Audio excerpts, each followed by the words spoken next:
Good morning all of you. Global chemistry with Arvind में आप सभी का स्वागत है। ये जो वीडियो बनाया जा रहा है वो 12th क्लास के लिए है और 12th क्लास के भी प्रैक्टिकल पोर्शन के लिए है। आपका जो प्रैक्टिकल एग्ज़ाम होगा वो 30 नंबर का होगा और 30 नंबर के अंदर जो सबसे पहले क्वेश्चन आएगा वो आएगा आपका टाइट्रेशन का, अनुमापन का। अब आज का जो वीडियो है वो अनुमापन कैसे करते हैं, उसकी कैलकुलेशन कैसे करते हैं और लाइव करके भी मैं आपके सामने बताऊंगा। तो सबसे पहले अपन ये बात करते हैं कि ये जो टाइट्रेशन है उसमें आपको दो तरह के सॉल्यूशन मिलेंगे।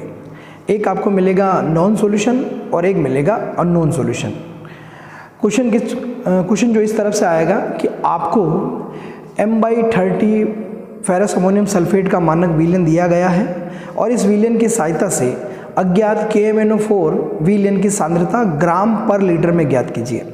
मेरी बात पे ध्यान देना। क्वेश्चन किस टाइप से आते हैं, M/20, 30, 40 कुछ भी हो सकता है। क्वेश्चन का एक पैटर्न बता रहा हूँ कि आपको M/30 फेरस अमोनियम सल्फेट का मानक विलयन दिया गया है और इस विलयन की सहायता से अज्ञात KMnO4 की सांद्रता ग्राम पर लीटर में ज्ञात कीजिए। देखिए टाइट्रेशन, एक ज्ञात विलयन जो आपको दे रखा है वो फेरस अमोनियम सल्फेट का है और अज्ञात विलयन जो है वो KMnO4 का है। जनरली अपन टाइट्रेशन में करते क्या है, ज्ञात विलयन की सहायता से अज्ञात विलयन की सांद्रता ज्ञात करते हैं। ज्ञात विलयन की सहायता से अज्ञात विलयन की सांद्रता ज्ञात करते हैं। अब देखो बेटा, फेरस अमोनियम सल्फेट जो दे रखा है उसकी M/30 मानक विलयन दे रखा है, आपको क्वेश्चन में दे रखा है, इसकी मौलिकता दे रखी है। अब आपको इसकी सहायता से KMnO4 की क्या निकालनी है, सांद्रता निकालनी है। KMnO4 की सांद्रता निकालनी है। अब सबसे पहले अपन प्रोसेस की बात करते हैं कि किस तरह से इस प्रोसेस को अप्लाई करेंगे। आपको प्रैक्टिकल एग्जाम के दौरान एक ब्यूरेट, एक प्रिपेट, एक कोनिकल फ्लास्क और दो सॉल्यूशन, आपको दो बोतल मिलेगी। मैं यहाँ पर जनरली एक बोतल बना रहा हूँ, ऐसी आपको दो बोतल मिलेगी। इस बोतल के अंदर आपका अननोन सॉल्यूशन KMnO4 भरा है और इस बोतल के अंदर आपका फेरस अमोनियम सल्फेट भरा है। तो सबसे पहले आप क्या करेंगे, जो ब्यूरेट लेंगे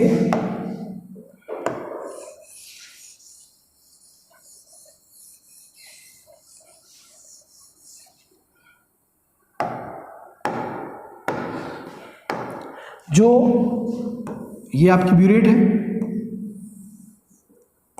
ये कितने ml की है, 50 ml की है। ये आपका कोनिकल फ्लास्क है।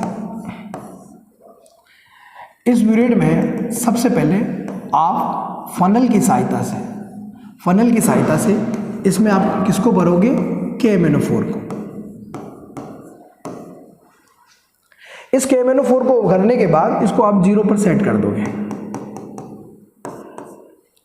0 पे सेट कर दोगे। उसके बाद में आपको क्या करना है, फेरस अमोनियम सल्फेट जो आपको इस बोतल में मिलेगा, इसका प्रीपेड की सहायता से, प्रीपेड आपको मिलेगी 20 ml की, यहाँ पर एक निशान मिलेगा, सब करना है और आपको कितना लेना है, 20 ml लेना है। किस में से लेना है, इसमें से लेना है और 20 ml लेने के बाद में इसको आप कोनिकल फ्लास्क में भर दोगे। क्या काम किया मैंने, पहला काम KMnO4 को ब्यूरेट में भरना, 0 लेवल पर सेट करना, 50 ml की आपकी ब्यूरेट है। सेकंड काम आपने क्या किया है, जो इस बोतल के अंदर जो सॉल्यूशन भरा पड़ा है फेरस अमोनियम सल्फेट का, उसका कितना ml लेना है, 20 ml लेना है और किसकी सहायता से, प्रीपेड की सहायता से इस कोनिकल फ्लास्क में भर देना है। ये आपने भर दिया। अब तीसरा काम आप क्या करोगे, एक टेस्ट ट्यूब का तीसरा पार्ट, ये टेस्ट ट्यूब है आपकी, इसका तीसरा पार्ट ये है आपका डाइल्यूट H2SO4। क्या है, डाइल्यूट H2SO4। तो एक टेस्ट ट्यूब का तीसरा पार्ट आप कोनिकल फ्लास्क में डालोगे। अब दो चीजें, इस कोनिकल फ्लास्क में क्या क्या आ गया, एक आपका फेरस अमोनियम सल्फेट आया और दूसरा आपका कौन आ गया, डाइल्यूट H2SO4। क्लियर। अब ड्रॉप बाय ड्रॉप इसको दोनों के बीच में आप अनुमापन करवाओगे। अनुमापन करवाने के बाद जैसे जैसे अनुमापन का प्रोसेस चालू होगा और आपके लाइट पिंक कलर आएगा, कौन सा आएगा, लाइट पिंक कलर। अब लाइट पिंक कलर आने का क्या कॉन्सेप्ट है, जैसे जैसे आप इसमें ड्रॉप सेट करोगे धीरे लाइट पिंक कलर आएगा और इस कॉनिकल फ्लास्क को थोड़ा हिला दे रहना है। हिलाने के बाद में कलर आएगा, वापस जाएगा। एक बूंद लास्ट डालने पर जब लाइट पिंक कलर नहीं जाता है तब जाके वो आपकी रिएक्शन जो है वो कंप्लीट होती है। अब उस लास्ट बूंद तक आपकी रीडिंग कितनी आती है, जनरली मान लो आपकी रीडिंग आ गई 19.8 पर। 19.8 पर आपकी पहली रीडिंग आई है। पहली रीडिंग जो एक्सटर्नल सर आएंगे उनको आप चेक करवाओगे। चेक करवाने के बाद में उस रीडिंग पर वो सिग्नेचर कर लेंगे कि भाई हाँ पहली रीडिंग चेक कर दी गई है। अब वापस क्या करोगे, वापस आप सेकंड रीडिंग लोगे। सेकंड रीडिंग लेने के लिए क्या करोगे, वापस उसको 50 ml तक कंप्लीट करोगे। इस कॉनिकल फ्लास्क में वापस फेरस अमोनियम सल्फेट लिया जाएगा, कितना 20 ml। फिर टेस्ट ट्यूब का तीसरा पार्ट डाइल्यूट H2SO4 ऐड किया जाएगा और उसके बाद में दूसरी रीडिंग लोगे। दूसरी रीडिंग लेते समय आपको एक बात ध्यान रखनी है। क्या ध्यान रखना है कि जब आपकी पहली रीडिंग 19.8 पर आई है, जब आपकी पहली रीडिंग 19.8 पर आई है तो दूसरी रीडिंग 19.8 से कम आएगी। और कम इसलिए आएगी कि 19.8 पर जो आप पिंक कलर लेके आ रहे हो तो आपके दिमाग में ये रहेगा कि अब ये जो लाइट पिंक कलर लेके आना है मुझे और अच्छा लेके आना है।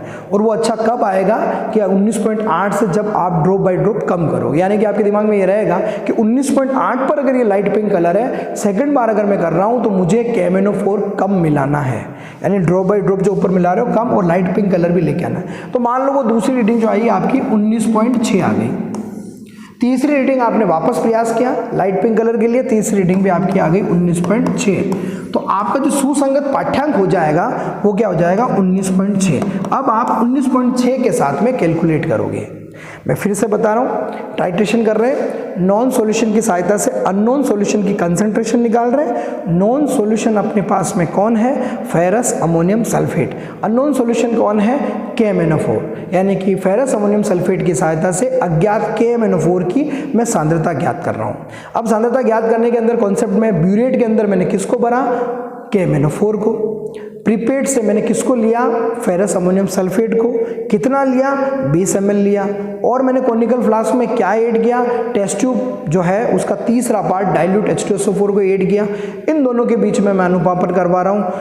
अंतिम बिंदु पर आपको कौन सा रंग प्राप्त होगा, लाइट पिंक कलर, हल्का गुलाबी रंग प्राप्त होगा। वहाँ पर आपकी रिएक्शन कंप्लीट हुई, वहाँ पर आपने अपनी पहली रीडिंग ली। फिर आपने दूसरी बार वापस किया, वो लाइट पिंक कलर एक बार और किया। दो रीडिंग जो सेम आती है वो आपका सुसंगत पाठ्यांक होगा जिसके साथ में आप कैलकुलेट करोगे। ये एक प्रोसेस है। अब देखो इसको कैलकुलेशन में कैसे एडजस्ट करते हैं, किस तरह से कैलकुलेशन करेंगे, किस तरह से अपन सांद्रता निकालेंगे।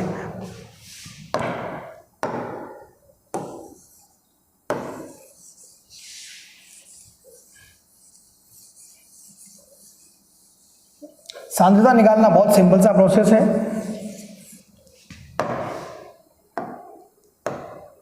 देखो यहां पर क्या कॉन्सेप्ट आ रहा है कि सांद्रता निकालने के लिए एक फॉर्मूला है, M1V1 is equal to 10 is equal to M2V2 is equal to 2।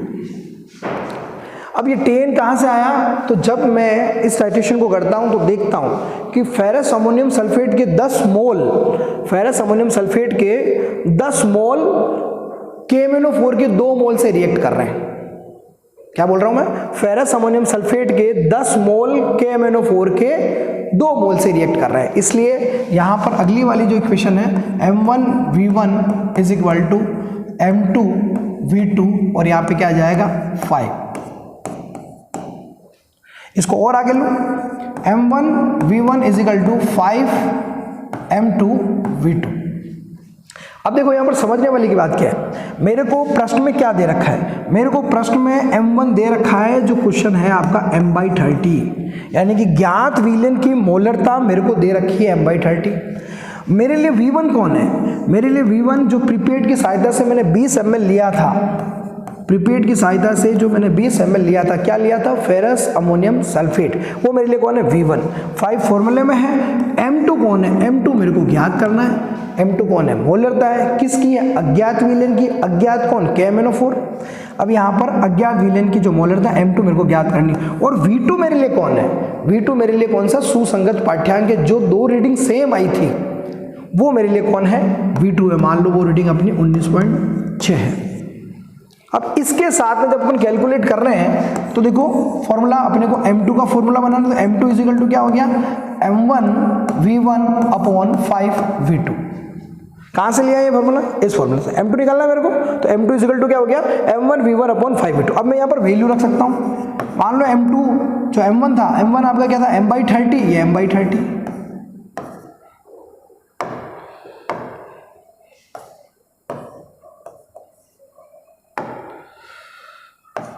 m/30 into v1 आपने कितना लिया था, 20 लिया था, अपॉन 5 फॉर्मूले में है, इंटू v2 आपकी जो रीडिंग कितनी आई थी, 19.6। इसको जब मैं कैलकुलेट करूंगा जो भी आंसर आएगा वो मेरे लिए क्या होगा, m2 होगा, यानी कि वो मेरे लिए क्या होगी, मोलरता होगी। अभी तक भी क्वेश्चन कंप्लीट नहीं हुआ, क्योंकि क्वेश्चन में उसने आपसे पूछा क्या है, उसने तो आपसे पूछा सांद्रता क्या है, और आपने तो अभी तक मोलरता निकालनी है। अब आपको सांद्रता निकालने के लिए करना क्या पड़ेगा, देखो सांद्रता निकालने के लिए यहां तक तो अपन पहुंच ही गए, यानी कि अपन ने क्या निकाल दी, मोलरता। अब सांद्रता निकालने का एक फॉर्मूला है, सांद्रता इज इक्वल टू मोलरता इंटू अणुभार, मोलरता इंटू अणुभार। अब देखो आपको निकालनी सांद्रता, आप मोलरता तक पहुंच चुके हो। अब सिंपल सा प्रोसेस है, अगली वाली स्टेप में कोई बड़ा काम नहीं, बहुत सिंपल सा प्रोसेस है। सांद्रता निकालनी है तो मोलरता आपकी जो भी निकली है, जो भी वैल्यू निकली है, उसको मल्टीप्लाई करोगे किसके साथ, अणुभार के साथ, और अणुभार किसका, K-MnO4 का, कितना होता है 158। 158 के साथ में मल्टीप्लाई कर दोगे तो जो आंसर आएगा वो आपका क्या हो जाएगी, सांद्रता हो जाएगी। आप समझ रहे हैं मेरी बात को, burette K-MnO4, pipette ferrous ammonium sulphate, known ferrous ammonium sulphate, unknown K-MnO4। करना क्या चाह रहा हूं, ज्ञात विलयन की सहायता से अज्ञात विलयन की सांद्रता ज्ञात कर रहा हूं। रीडिंग कितनी लेनी है, 3, 2 रीडिंग जो सेम आएगी वो आपका सुसंगत पाठ्यांक। कैलकुलेशन के लिए इक्वेशन कहां से लाएंगे, तो इक्वेशन है m1v1 is equal to 5 m2v2। m1 question में दे रखा है, v1 आपने प्रीपेड से 20 ml लिया है, 5 फॉर्मूले में है, m2 ज्ञात करना है, v2 आपकी जो रीडिंग आई है। अब यहां से अगर मेरे को m2 के लिए निकालूंगा तो m2 इज इक्वल टू क्या हो जाएगा, m2 क्या हो जाएगा, m1v1 is equal to 5v2। अब ये वैल्यू करने के बाद मैंने क्या निकाल दी, मोलरिटी निकाल दी, मोलरता निकाल दी। मोलरता निकालने के बाद मेरे को क्या निकालना है, सांद्रता निकालना है। तो बहुत सिंपल सा प्रोसेस है, सांद्रता बराबर क्या होता है, मोलरता इंटू अणुभार। मोलरता मैंने निकाल ली है, उसको अणुभार से गुणा करूंगा। अणुभार भी किसका, K-MnO4 का, कितना होता है 158 होता है। अब मोलरता को अगर मैं अणुभार से गुणा कर दूंगा तो मेरे पास क्या प्राप्त हो जाएगी, सांद्रता प्राप्त हो जाएगी। इसको मैंने अभी आपको समझाया है, अगले वाले वीडियो में मैं इसको लाइव समझाऊंगा। ब्यूरेट भी लेंगे, कोनिकल फ्लास्क भी लेंगे, पोटेशियम परमैंगनेट भी लेंगे, फेरस अमोनियम सल्फेट भी लेंगे। आपको कॉन्सेप्ट समझ में आना चाहिए। अपन ज्ञात विलयन से अज्ञात विलयन की सांद्रता ज्ञात कर रहे हैं। ये टाइटेशन 12th क्लास के लिए, 12th क्लास का जो पहला क्वेश्चन है प्रैक्टिकल का, वो आपको इससे रिलेटेड मिलेगा। वो प्रैक्टिकल जो पहला क्वेश्चन है वो ferrous ammonium sulphate versus K-MnO4 की। तो वहाँ पर हो सकता है डिजिट चेंज आ जाए, m/20 की जगह m/30 आ जाए, m/40 आ जाए, पर पैटर्न जो है वो यही रहेगा। नॉन सॉल्यूशन की सहायता से अननोन सॉल्यूशन की सांद्रता ज्ञात करनी, वो भी ग्राम पर लीटर में। और यहाँ पर टाइटेशन में 3 तरह के प्रश्न बनते हैं, उसके अलावा चौथा क्वेश्चन नहीं बनता है। मैं 3 तरह के प्रश्न की बात क्या कर रहा हूँ, 12th क्लास के जो RBSc के प्रैक्टिकल होने हैं उसमें पहला जो क्वेश्चन है उसमें सांद्रता निकालने की बात करते हैं, दूसरा जो क्वेश्चन है उसमें मोलरता निकालने की बात करते हैं, और तीसरा क्वेश्चन है जो प्रतिशत शुद्धता वाला क्वेश्चन है। अगर आप ये सोचो कि मेरे को सांद्रता निकालनी है तो मैं यहाँ पर एक चीज बता रहा हूँ, उसको ध्यान देना।